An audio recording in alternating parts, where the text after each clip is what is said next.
Hi guys, welcome back to my channel. আজ শ্বশুরের হাতে জামাইয়ের পছন্দের পিঠে তৈরি রেসিপি দেখাবো তোমাদের। শ্বশুর অনেক দিন ধরে আমাকে ডাকছিল, আমার কাজের ব্যস্ততার জন্য আমি যেতে পারিনি। গতকাল আসলাম শ্বশুর বাড়ি, আমার শালিরাও এসেছে।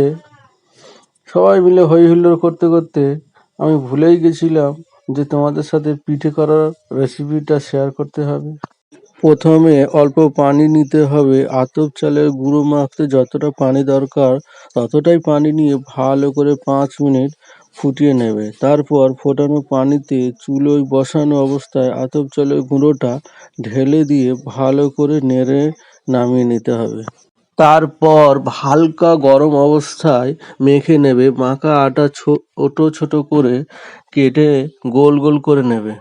আমার শ্বশুর যেভাবে বাটির মতো করে শেপ করে নিচ্ছে, এইভাবে করলে রুটি পিঠে বেলাটা সুন্দর হয়। নইলে আতপ চালের আটার রুটির পিঠে তো বেলতে গেলে ফেটে যাবে।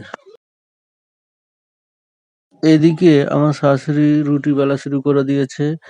রুটিটা কত সুন্দরভাবে বেলছে দেখো। বেলে বেশিক্ষণ রাখা যাবে না, কারণ চালের আটা রুটি পিঠে তো তাড়াতাড়ি সেঁকে না নিলে পিঠেটা শক্ত হয়ে যাবে আর এরকম ফুলবে না। বন্ধুরা, আজ কিন্তু শ্বশুরবাড়িতে দুরকম পিঠে হচ্ছে। আতপ চালের রুটি পিঠে আর আতপ চালের গুঁড়ো ছাড়াই সুজি ময়দা দিয়ে কিভাবে কত সুন্দর ফুলকো ফুলকো পাকান পিঠে বা তেলের পিঠে তৈরি হচ্ছে।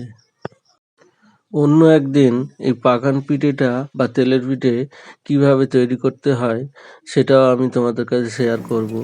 দেখবে